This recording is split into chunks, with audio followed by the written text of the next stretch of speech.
Madola inasuluhishaje mgogoro wa kisiasa Tanzania? Jumuiya ya Madola ni umoja ulioanzishwa mwaka 1931 ukijumuisha nchi zilizokuwa chini ya utawala wa Uingereza, ambayo Tanganyika ni moja wapo. Sisi kama nchi tulijiunga na Jumuiya ya Madola mwaka 1961 ikiwa ni Tanganyika, na imekuwa na uhusiano mzuri na umoja huo hadi mauaji ya raia wasio na hatia ya Oktoba 29, 2025. Uhusiano huu umeingia doa baada ya Tanzania kushindwa kuchukua hatua stahiki juu ya ukiukwaji mkubwa wa haki za binadamu na misingi ya utawala bora, hususan kuvurugwa kwa njia ya kuiba ushindi uchaguzi mkuu wa rais na wabunge na madiwani wa Oktoba 29, 2025. Kutimiza masharti ya ukubalifu wa demokrasia, kulinda haki za binadamu na wanaumoja, kuendesha uchaguzi huru na haki ni miongoni mwa nguzo kuu za Jumuiya ya Madola, yani Charter of the Commonwealth. Kupitia Jumuiya ya Madola, Tanzania imekuwa ikinufaika kiuchumi, kibiashara, kiuwekezaji, kijamii, kitamaduni, kimichezo, kidiplomasia na ushirikiano katika utafiti, sayansi na teknolojia. Tayari Tanzania inafaidika na miradi inayofadhiliwa na mfuko wa Commonwealth Fund for Technical Cooperation. Na mimi Watanzania wengi wa kawaida ambao kama sisi ambao hauna connection wamekuwa wakipatiwa hata ufadhili wa masomo, Chevening Fund na mengineyo, mambo ambayo yamesaidia katika level ya familia lakini pia hata kama taifa. Nini basi muktabadhi wa mapendekezo ya azimio la Jumuiya ya Madola? Yani context ya kilichozungumzwa na Jumuiya ya Madola. Julai 10 mwaka huu, yani wiki moja tu iliyopita, Jumuiya ya Madola kupitia mkutano wake wa 73 maalum wa kikundi cha mawaziri kilichukua hatua za utekelezaji. Yani Jumuiya ya Madola inavyofanya kazi, kwa sababu nchi zinawakilishwa na mabalozi wake wa mambo ya nje, kinachagua kamati ya mawaziri itakayosimamia utekelezaji wa maamuzi yake, yani maamuzi ya kisera. Hiyo ndio inaitwa CMAG, yani Commonwealth Ministerial Action Group. Na hii ndio kikosi kazi, yani nguvu cha utekelezaji wa maazimio. Kwa hiyo ni kikosi kinapozungumzia maamuzi tunazungumzia utekelezaji. Kwa hiyo ni kikosi simamizi. Tarehe 10 kiliwakilisha taarifa yake ya kati, yani midterm review ya katikati ya tukio, na imeazimia na kutaka watawala wa Tanzania kutekeleza mapendekezo ya mabadiliko ya kisera yakilenga kurejesha Tanzania katika ustaarabu wa kisiasa unaozingatia maadili ya kisiasa, usalama, amani, demokrasia na utawala bora. Yaani hapa sasa tunazungumzia safari ya former president, rais wa zamani wa Malawi ya mwezi April na ripoti yake sasa. Kwa hiyo haya maazimio ni ripoti, na yanapopelekwa mbele ya yanapoletwa na hii timu hawa mawaziri, ina maana yako kwenye level ya utekelezaji. Azimio linazingatia mwenendo wa watawala wa Tanzania kupuuza kutekeleza ahadi ya kurejesha Tanzania kwenye misingi ya utawala bora kama ilivyokuwa imeahidiwa na mwakilishi wa serikali ya watawala wa Tanzania Profesa Palamagamba J. Kabudi kwenye mkutano wake wa mwaka mkutano wa 72 wa CMAG. Yaani hii baraza la mawaziri wa mambo ya nje ya nchi wa wakilishi wanachama wa Commonwealth, nadhani wako 54, waliowachagua sasa kile kikosi cha kutekeleza, kilikuwa na mkutano wake wa 72 ambako huyu mjumbe sasa wa watawala wa Tanzania aliahidi kwamba kutakuwa na utekelezaji wa maazimio yaliyofikiwa. Mkutano huo ulifanyika March 7 mwaka huu jijini London, nchini Uingereza. Awali kwenye mkutano kabla ya huo, yani mkutano wa 71 uliofanyika Disemba 2025, mara tu mwezi mmoja zaidi kidogo baada ya machafuko na mauaji ya Tanzania,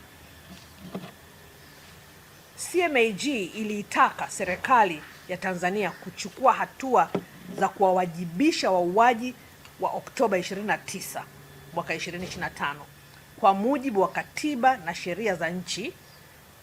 Kisha katibu mkuu wa Jumuiya ya Madola mheshimiwa huyo Botchwey alimteua Dr. Lazarus Chakwera, rais wa zamani wa Malawi, pamoja na timu ya wataalam kutoka kwenye Secretariat ya Jumuiya ya Madola kuja nchini Tanzania kuchunguza na kuripoti juu ya matukio ya mauaji ya ukiukwaji wa haki za binadamu wakati wa uchaguzi mkuu wa mwaka jana.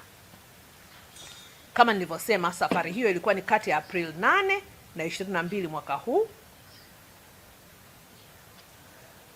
Ujumbe wa Dr. Lazarus Chakwera ulitembelea Tanzania, Dar es Salaam, Zanzibar na Dodoma na kukutana na kuzungumza na wadau mbalimbali ikiwa ni pamoja na sisi TGMSG, viongozi wa serikali, viongozi wa vyama vya siasa, viongozi wa asasi za kiraia, viongozi wa vyombo vya habari, naamini hata nyie kati yenu mlipata nafasi hiyo, wanasheria mahiri, viongozi wa taasisi za dini, watetezi wa haki za binadamu na makamishna wa tume ya Jaji Chande.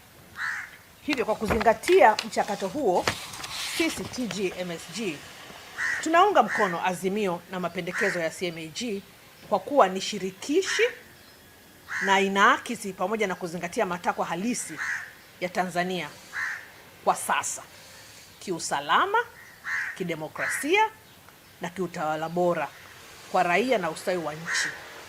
Sisi TGMSG pamoja na wadau wengine wa demokrasia na utawala bora nchini Tanzania tunakubaliana na azimio la Jumuiya ya Madola kwamba kwanza, maana Jumuiya ya Madola imetoa maazimio 7, maazimio hayo yaliyotekelezwa yalionekana ni 3, lakini haya ambayo yanaonekana hayakuwa yametekelezwa yamerudiwa. Kwanza, ndani ya siku 30 watawala watatue suala la Tundu Lissu kuzuiliwa gerezani kupitia mchakato wa kisiasa na kisheria na kuwaachilia huru watu wengine wote wanaoshikiliwa kwa sababu pekee ya kudai kwa amani, haki na uhuru wa kikatiba. Yaani hapa wana maana kwamba kisheria kama Tundu Lissu ana makosa basi ahukumiwe, afungwe, lakini kama hana makosa basi aachiliwe huru. Ndani ya siku 60 kuanzia tamko hilo, watawala warejeshe kikamilifu upatikanaji wa majukwaa ya kidijitali na kusitisha vitendo vyote vya vitisho, unyanyasaji na ukandamizaji dhidi ya vyombo vya habari na watetezi wa uhuru wa kujieleza. Yaani hii habari ya social media, mara kesho siku kumezimwa, mara siku kumekatwa, mara siku kumewekwa VPN, kiasi kwamba watu wanashindwa kuwa na mawasiliano, uhuru wa kuwasiliana, vinatakiwa vikomeshwe ndani ya siku 60. Uhuru wa waandishi kueleza ukweli, ikiwemo hata hizi habari ambazo Watanzania wanazisubiri za matokeo ya safari ya Chakwera, ufanyike, sio unafanyika kwa kutegeana ama kwa kutegeshana. Civil society organizations zichukue nafasi yake, zifanye kazi yake. Media zifanye kazi yake. Vijana wazungumze kero zao kwa kupitia vyombo ambavyo viko, teknolojia imeenda mbali. Watu wako wanaenda mwezini sasa hivi, sisi tunabishana kuwekeana VPN kwenye X kwa sababu huyu asiongee na huyu. Kwa hivi vinaonekana kama ni vitendo vya kukiuka haki za binadamu, kuwanyima watu uhuru wa kuzungumza, si kufanyika polisi doria, watu wanakamatwa, vijana wanakimbizwa huku na huku. Vimeonekana kwamba ni vitendo vinavyosababishwa na watawala katika kuendeleza muendelezo wa kukiuka haki za binadamu. Ndani ya siku 90 watawala waitishe jukwaa huru linaloaminika na shirikishi la vyama vya siasa. Shirikishi la vyama vya siasa, sio vyama wanavyochagua wewe.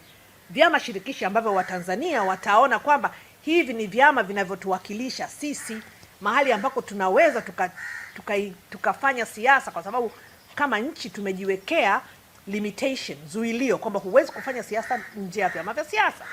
Basi iwepo uhuru wa hivi vyama vyote kushirikishwa, ili kila anayetaka kufanya siasa afanye kwa chama anachokitaka, likiwa na usuluhishi huru na usioegemea upande wowote. Wanataka impartial platform, yani kusiwe na impunity ya namna yoyote, kuonekana kwamba kuna uzuii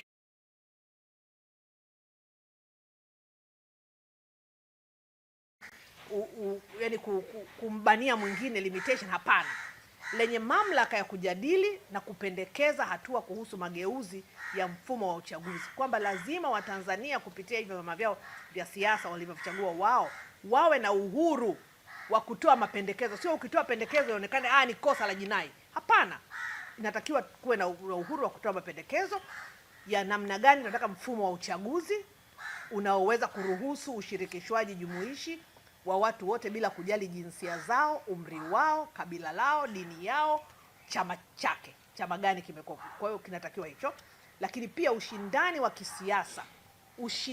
kisiasa, suala la wafungwa na mahabusu wa kisiasa, pamoja na uwajibikaji. Jambo la 4, bila kuchelewa, watawala waanze uchunguzi huru wa jinai uliopendekezwa na Tume Huru ya Uchunguzi. Keyword hapa ni tume huru ya uchunguzi, ikiwemo kushughulikia masuala ya fidia kwa waathirika kwa kuweka vigezo vya kustahiki, vyanzo vya fedha na ratiba mahususi za utekelezaji. Hapa inapozungumzia swala la kuwa na fidia la waathirika, tunarudi kule kwamba mchakato wowote wa maridhiano lazima uwe ni process, na hiyo process lazima ihusishe kutambua, kufahamu, kuelekeza, kukubaliana kwamba mapi ambako mahali pa msingi tunapopishana ndio maongezi mengine yaendelee. Huwezi kuruka hatua nyingine na bado mchakato ukaonekana kwamba ni inclusive. Kwa hiyo watawala wanatakiwa na Jumuiya ya Madola kutoa taarifa ya utekelezaji wa maazimio kunako mwezi Septemba mwaka 2026, na kama Tanzania haitatekeleza mapendekezo, basi mwezi Novemba ambako kutakuwa sasa na mkutano mwingine, Jumuiya ya Madola itachukua hatua kali zaidi, ikiwa ni pamoja na kurudisha mjadala ambao waliuweka pembeni, kwa sababu hapo mwanzo kabla ya mazungumzo ya Novemba nadhani kulikuwa na mjadala wa Jumuiya ya Madola kufikiria hata kuiondoa Tanzania kwenye wanachama wake wa jumuiya. Kwa hiyo tunaambiwa kwamba kama hatutasababisha, sisi kama wananchi, sisi kama raia, sisi kama watu ambao haya maisha ni maisha yetu, hatutachukua juhudi za kushawishiana na kuelekezana na kuishinikiza serikali kuchukua hatua za mabadiliko haya ambayo tumekuwa tukiyatamani yawe, basi Jumuiya ya Madola inafikiria kurudisha mjadala, wala pengine kuitenga Tanzania na pengine kuondolewa kwenye jumuiya hiyo. Kwa nini basi hili ni jambo ambalo tunafikiri linatuhusu wote? Ni kwa sababu kama tunavyofahamu, Tanzania ni mojawapo tu ya nchi nadhani zaidi ya 54 ambazo ziko kwenye hiyo jumuiya. Na kwa nini basi? Kwa sababu sio tu kwa sababu tulitawaliwa na Waingereza, lakini cha msingi ni kwa sababu kuna mambo kwenye chata tuliyokubaliana nayo, mambo ya kuheshimu haki za binadamu, mambo ya demokrasia ikiwemo utawala bora. Kwa hiyo swala la kuwemo sio tu la kiuchumi, lakini pia la kijamii, la kibiashara, na tujue kwamba si tu wale ambao labda wako nje ya mfumo fulani ndio watakaoathirika. Tunazungumzia madhara kwa sisi wote bila kujali uko kwenye sekta gani, kwa sababu kuna definitely tutapokewa vikwazo bila shaka, najaribu tukufikiri, lakini kuta ajira zitakazopotea, sio tu za biashara kupotea na hivyo wanaofanya kwenye private sector wakapoteza kazi, lakini pengine hata kwenye public sector, kwa sababu kama watasema ni nchi zote zilizoko huko, basi sasa hatuna sababu, kwa sababu wewe sio mwanachama. Unajiuliza utakuwa na sababu gani sasa ya kuwa na wawakilishi wa kidiplomasia kwenye nchi hizo 54? Ina maana ndugu zetu na familia zetu waanze kufikiria sasa kurelocate, kufikiria kitu kingine. Kwa madhara ninayaona upande mkubwa sana. Lakini pia elimu, tunajua sasa hivi dunia unapambana na elimu iliyo bora kwa standard za kidunia.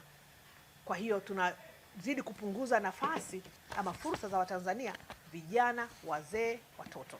Lakini pia kuna habari ya matibabu. Kwa hiyo kuna uwanda mpana zaidi ambao unatulazimisha sisi kama Watanzania hapa tulipo tuanze kufikiria na kuchukulia huu mjadala, kuupa uzito stahiki, ili tunapofikia maamuzi ya ama kuondolewa ama kujiondoa kwenye umoja, kwenye Commonwealth, basi tuwe tumefanya uamuzi tukiwa informed na taarifa sahihi. Niseme tu kwa nini nasema ama kujiondoa. Mwaka 1961 mara tu baada ya uhuru, Tanzania ilitegemewa moja kwa moja ijiunge na Commonwealth. Kwa nini? Kwa sababu tulizosema, vigezo na masharti ilikuwa ni tawala la Mwingereza. Lakini Mwalimu Nyerere wakati ule na serikali yake ilikuwa na ushawishi mkubwa, walitoa condition. Walisema tutaweza tu kujiunga iwapo South Africa, nchi ambayo ilikuwa inatawala kwa kutumia apartheid, yani ubaguzi wa rangi, haitakuwa mwanachama. Sisi na wao hatuwezi kukaa kwenye meza moja. Na kweli, kwa sababu ya, nataka kuamini, relevance ya Tanzania wakati ule ikiwa kama nchi mpya iliyotoka kupata uhuru, lakini pia ni wakati ambako Kenya na Uganda walikuwa bado hawajapata uhuru. Kwa ilionekana kuna strategic position ama reference ya Tanzania pale. Na kweli kwa kushawishi na kwa ushawishi ule, South Africa iliondolewa kwenye umoja huo. Kwa hiyo tunachosema ni kwamba pengine tusianze tu tukaja kwa sababu tunataka labda kushindana, to hell, wanaweza waende, hata sisi tunaweza tutoke. Tunachosema hapa ni kwamba tufanye maamuzi tukiwa na taarifa kamili na taarifa sahihi. Muktadha ndio utatusaidia kukubaliana na hoja hiyo au hapana. Tanzania ilikuwa ni makao makuu ya kamati ya ukombozi wa Afrika, na sisi tulikuwa ndio vinara wa kuzunguka dunia nzima, kuhimiza dunia nzima kulichukulia swala la mateso wa Afrika wenzetu wa Afrika ya Kusini waliokuwa wanapitia kama swala la kidunia. Yaani sisi Tanzania ndio tulikuwa tunapita kushawishi wenzetu, nchi za magharibi, nchi za mashariki, kusaidia katika ukombozi wa Namibia, ukombozi wa Afrika Kusini, ukombozi wa Mozambiki. Leo hii sisi ndio hawa tunaweza tukasema yani jirani anayekwambia hebu jaribu kuangalia kuna nini huko ndani mnavyoongozana, kama nyie wenyewe mmesema tunahitaji maridhiano. Bila shaka kama nyie wenyewe mnakiri mnahitaji maridhiano, bila shaka mnahisi kwamba kuna mambo yametokea ndani ya nchi yenu tarehe 29 na kabla na baada ya tarehe 29 Oktoba ambayo hata na nyie wenyewe mnakiri sio ya kawaida. Sasa kama mnakubali hivi, kwa mfano mapendekezo haya ya Jumuiya ya Madola, na Jumuiya ya Madola ni pamoja na Zambia, ni pamoja na Malawi, ni pamoja na Botswana, hivi kweli yani hawa wana lengo gani baya na Tanzania katika kusema tengeneza utaratibu wa kuweka jukwaa la kuweka pamoja wa Tanzania ambalo atakuwako ni mtu mnamtafuta msuluhishi mliomchagua nyie. Na tunakumbuka Jumuiya ya Kusini mwa Afrika SADC walituma mama Dr. Naledi Pandor kuja hapa. Jumuiya ya Madola ilimtuma Mwafrika mwenzetu, na yule mama Pandor ni Mwafrika mwenzetu ilimtuma daktari mchungaji Chakwera amekuja hapa, amezungumza na kila mtu. Jumuiya ya Madola kwa kutumia mapendekezo yake inatoa mapendekezo ya kutekelezwa vitu ambavyo vitatuweka pamoja. Wote tunakubali tunahitaji kuwekwa pamoja. Serikali yenyewe inazungumza juu ya tunahitaji maridhiano. Sasa yeye anasema ili kuweko maridhiano lazima kuweko mazungumzo ambayo itakuwako na msuluhishi ambayo wote mnamkubali. Sasa mtu anajiuliza, huyu anayesema ndio haya tunayozungumza, kutumia lugha za ujanja kukwepa kuwajibika. Kwa sababu hata na swala la juzi hapa tumeona Zanzibar, hivi Zanzibar hata hiyo kupatikana katiba ya Zanzibar ambayo ilileta serikali ya serikali ya umoja wa kitaifa, ilitokana na msaada wa Jumuiya ya Madola mwanzoni. baada ya mauaji yale ya mwanzoni baada ya uchaguzi wa 2000, si ndio? Jumuiya ya Madola ndio ilisaidia, ndeni kaendelea, mchakato kaendelea, ndio ikapatikana serikali ya iliyokuwa inaongozwa na Amani Karume pamoja na Maalim Seif. Sasa huyu mstaafu Amani Karume na mstaafu Mzee Shein, Rais Cheni wa Zanzibar, hawa ndio wamesaidia hata na vyama viwili vinavyo shughulika na Zanzibar kukaa pamoja. Sasa hapa tuna watu wazee kama Mzee Warioba, kuna wazee tena wako ni wanachama wa Chama cha Mapinduzi. Kuna wazee kama Profesa Tibaijuka ni wanachama wa Chama cha Mapinduzi. hivi wakati kabla ya uchaguzi Jaji Warioba alipokuwa anasema tukae chini ya labda ya msuluhishi kama yeye, hata na sasa hivi hivi yani mtu kama yule ambaye anaweza akakubalika na wote, akakubalika na wale ambao wana manunguniko na wale ambao wanasema nyie mwenye manunguniko nyie ndio chanzo cha matatizo. Hivi akitokea mtu namna ile kama Jumuiya ya Madola ikaleta mtu kama Daktari Chakwera ambaye serikali ilimpokea hapa ikazungumza hivi, akisimamia akawa msuluhishi, na tatizo gani? Alipokuja hapa Daktari Chakwera alikwenda mpaka gerezani akazungumza na Tundu Lissu, na ukiangalia mapendekezo aliyotoa unaona kabisa anapozungumza msuluhishi huru. Maana yake ni kwamba yani mtu kama Chakwera au mtu kama Dr. Pado wa Sadek, hivi hawa watakuwa wanaleta ubeberu gani juu ya nini? Rasilimali madini ya mkakati. Hivi Dr. Chakwera na yeye ni sehemu ya mabeberu? Hivi Dr. Pado wa Afrika aliyekuwa waziri wa mambo ya nje ya Afrika Kusini, hivi anawakilisha ubeberu? Hivi akija hapa akatusaidia? Hivi sisi tulipokwenda Kenya tunakumbuka Mheshimiwa Kikwete alikwenda kule. Hivi Tanzania Mwalimu Nyerere alipokwenda Uganda na Rwanda, alipokwenda Rwanda na Burundi, na baadaye alipofariki akaenda marehemu Mandela, hivi wale walikuwa nawakilisha mabeberu?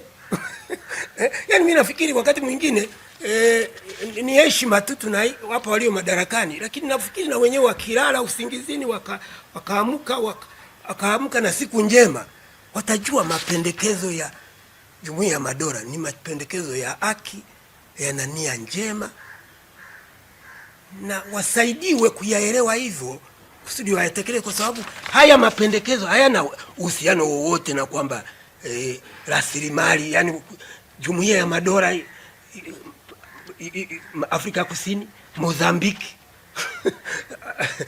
Rwanda, Kenya, Botswana, hizi zinataka kutuchonganisha kusudi zipore rasilimali.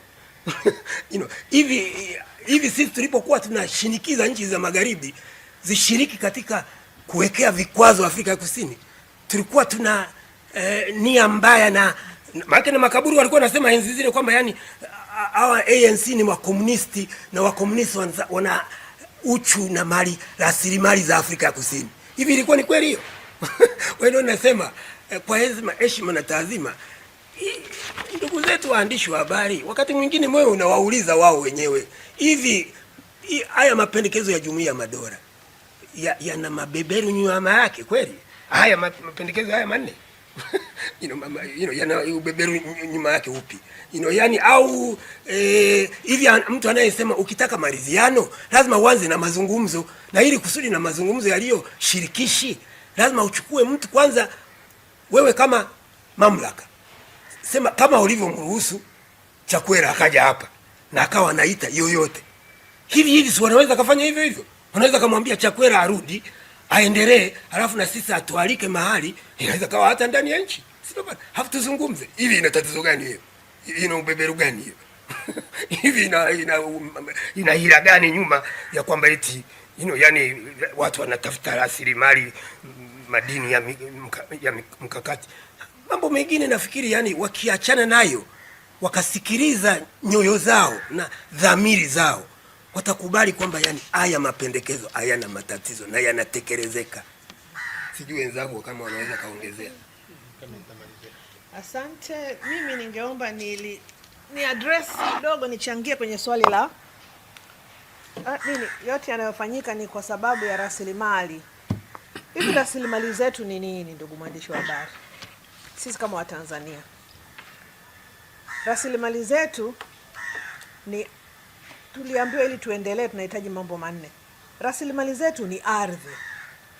Hivi walioondoa Wamasai kwenye ardhi yao ya asili, ambao ni rasilimali zao, rasilimali zetu.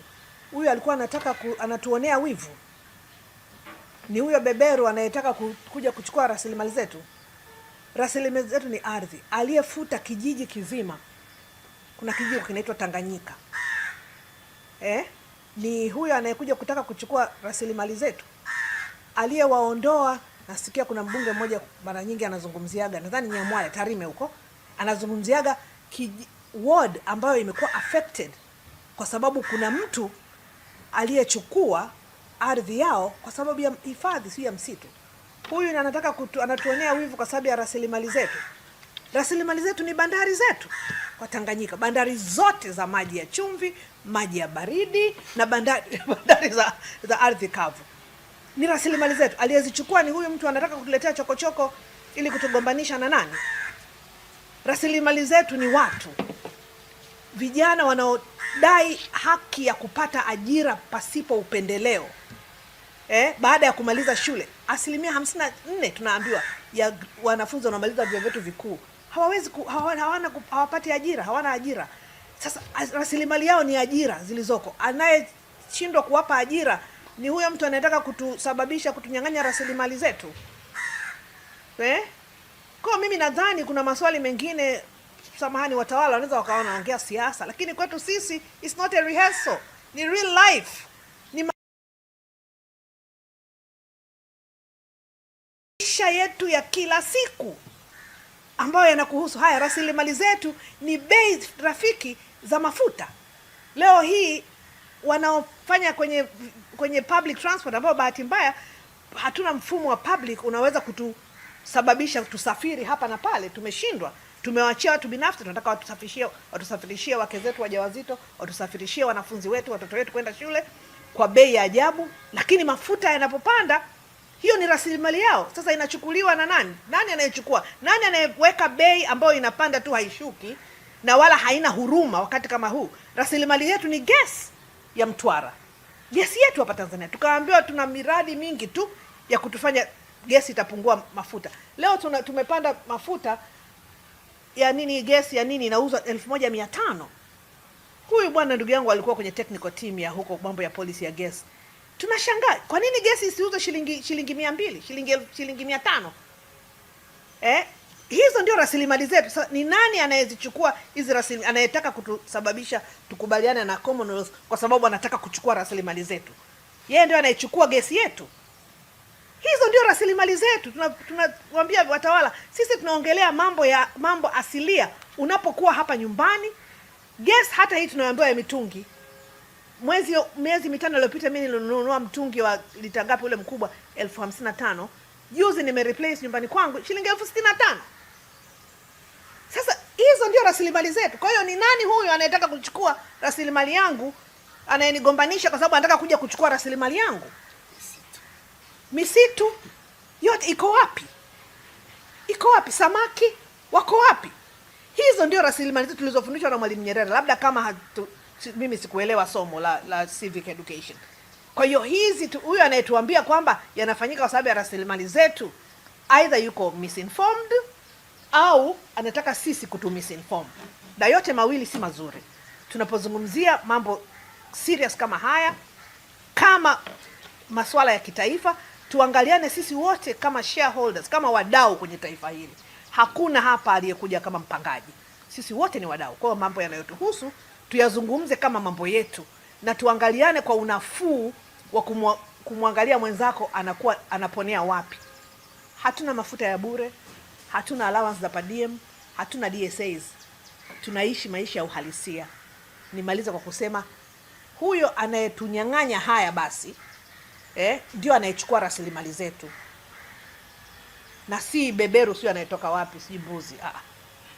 Asante. Ya, ngoja nimalizie niongezee kidogo yale ambayo wenzangu waliotangulia wameyazungumzia. Ninakubaliana na hoja za kisiasa za watawala.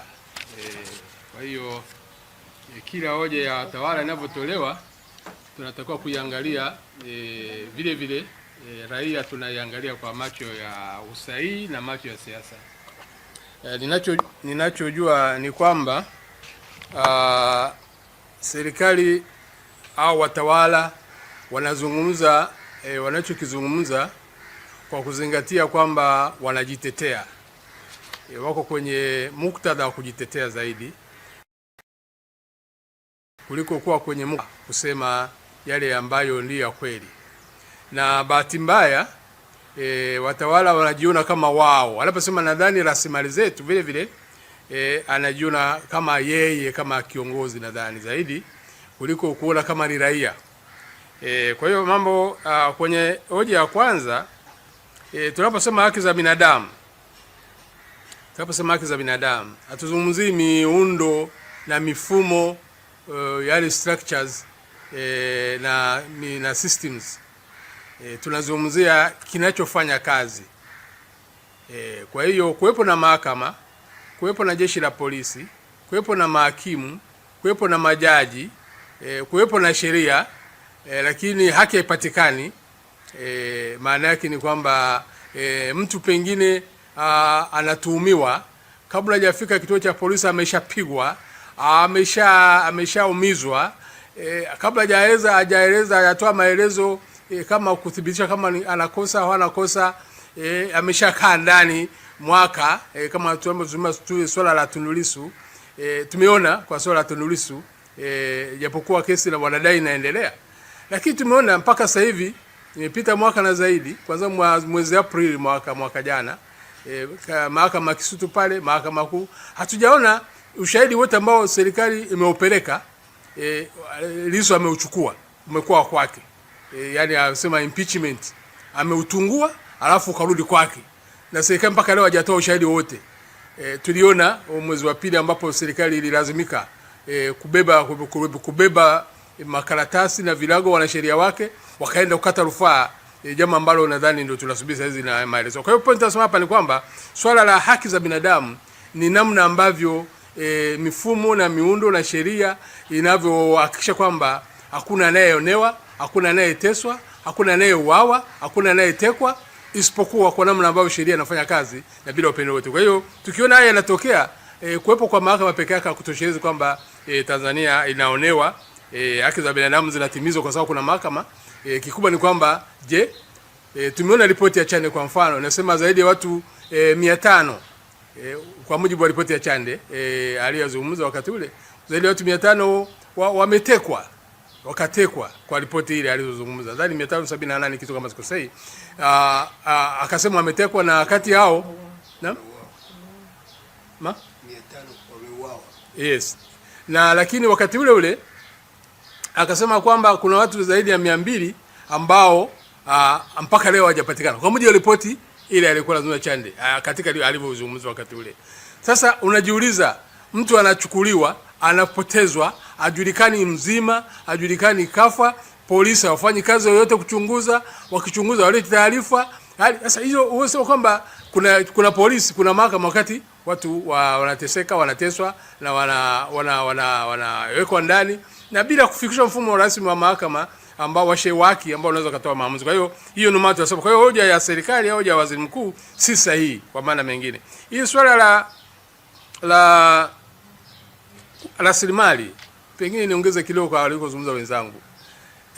Haya mambo ni mambo ya kisera, ni mambo ya sheria, ni mambo ya maandalizi sahihi.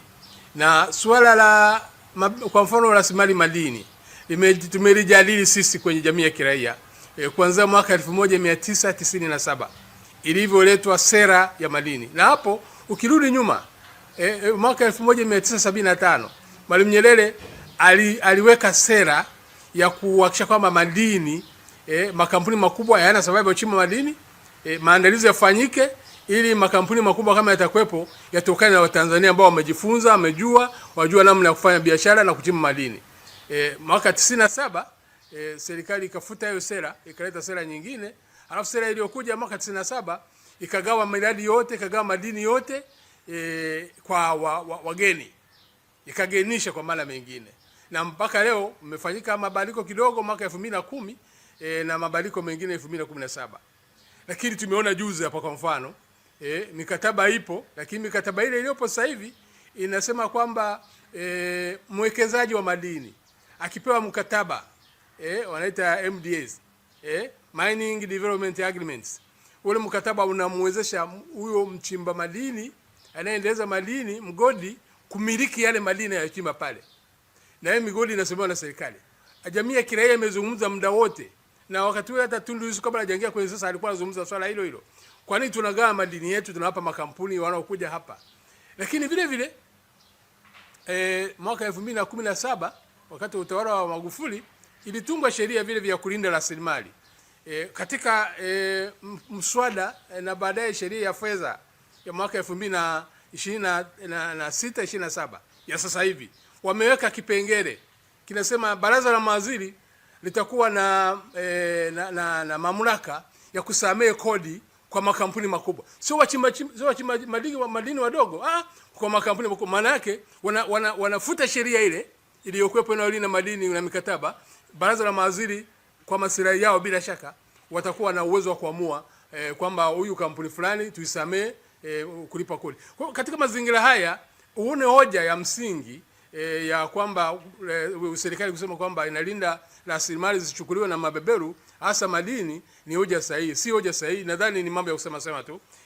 Kwa hiyo hatuwezi kuyaamini kwamba ni ya kweli, na pengine ni kujitetea, lakini kikubwa tunachokihitaji ni kwamba wao wa kweli na uwazi na ukweli na uwajibikaji uwepo. Lakini swala la haya mambo ya vishoka wa kimataifa, hakuna ambaye amesema kwamba vishoka wa kimataifa pengine ni kufanya kazi ni vibaya.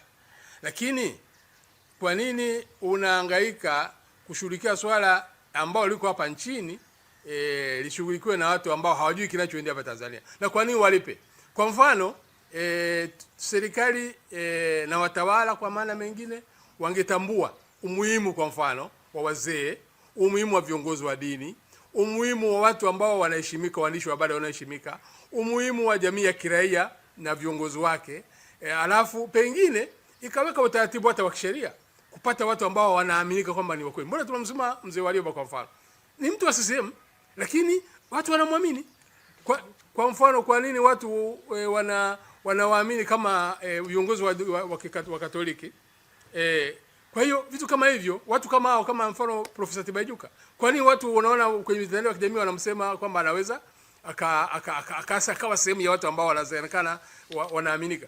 Kwa hiyo ninasema hapa ni kwamba watu ukiwakusanya labda watu 10 kwa mfano, wakaleta utaratibu, ukapendekeza, ikaonekana kuna mgogoro wa kisheria, pengine serikali kaandaa sheria haraka, wakaitisha bunge ikapitisha sheria hiyo, siamini kama utapenda watalipa mchakato, utalipa hizo dola 3000 kwa mwaka haraka kwa kazi ambayo inahusu wa Tanzania, na Watanzania wanaweza kaifanya tena hata bila malipo. Wapo kama sisi hapa kazi wanafanya hapa, hakuna naye tulipa, lakini tulipenda Tanzania.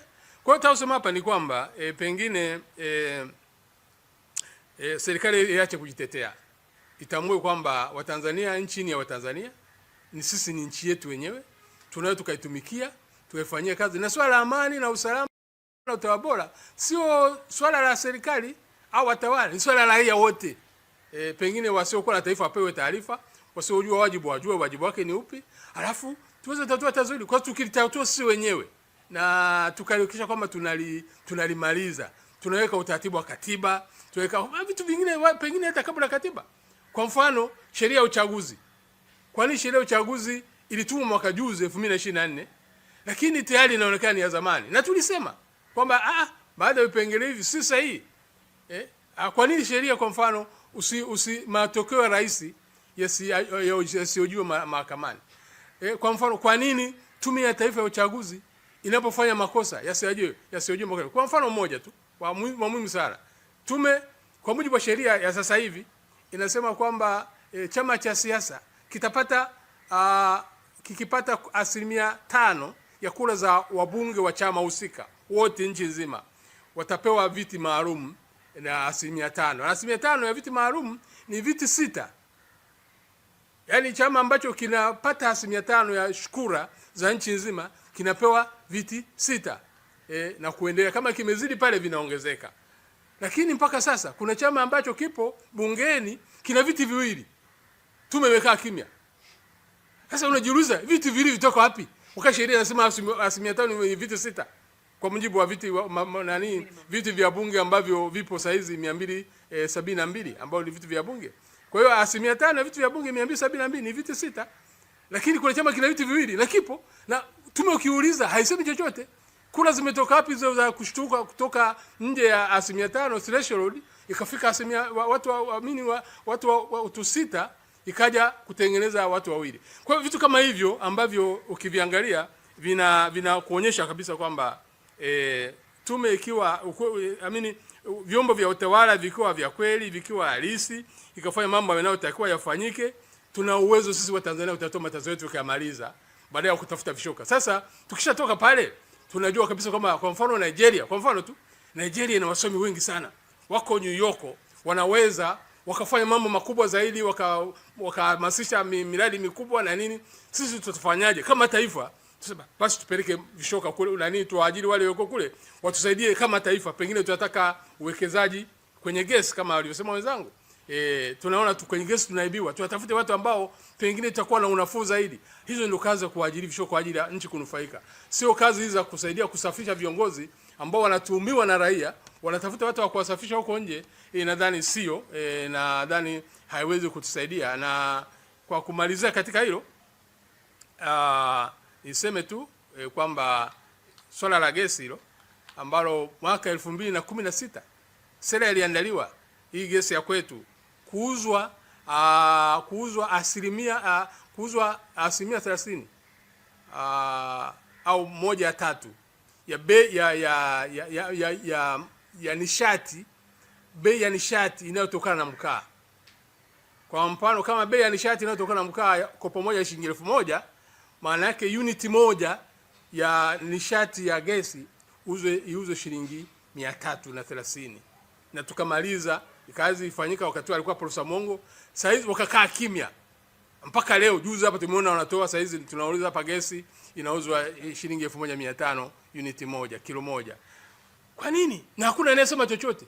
Mamu katikati huko kuna watu vishoka wanakusanya pesa, lakini gesi inatoka hapa. Tumeshaingia mkopo wa dola bilioni 1 kutoka Exim Bank.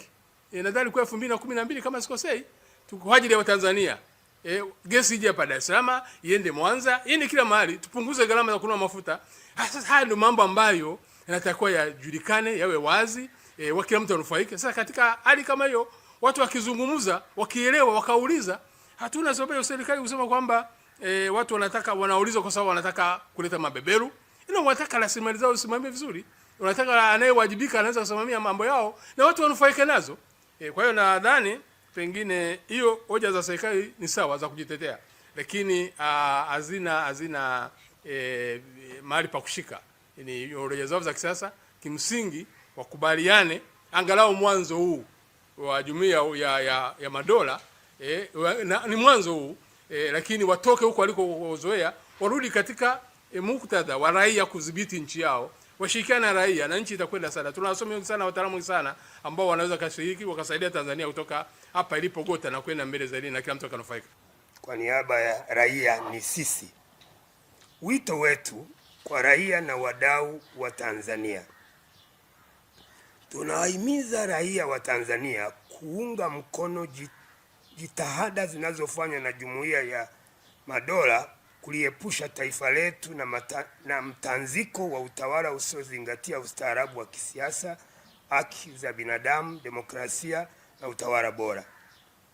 Wadau wa utawala bora Tanzania kupitia asasi za kiraia, taasisi za kidini, vyombo vya habari na wadau wengine watoe kila aina ya ushirikiano kuhakikisha watawala wanatambua kwa vitendo ukuu wa raia na ukuu wa Katiba ya Jamhuri ya Muungano wa Tanzania. Wito kwa serikali na watawala.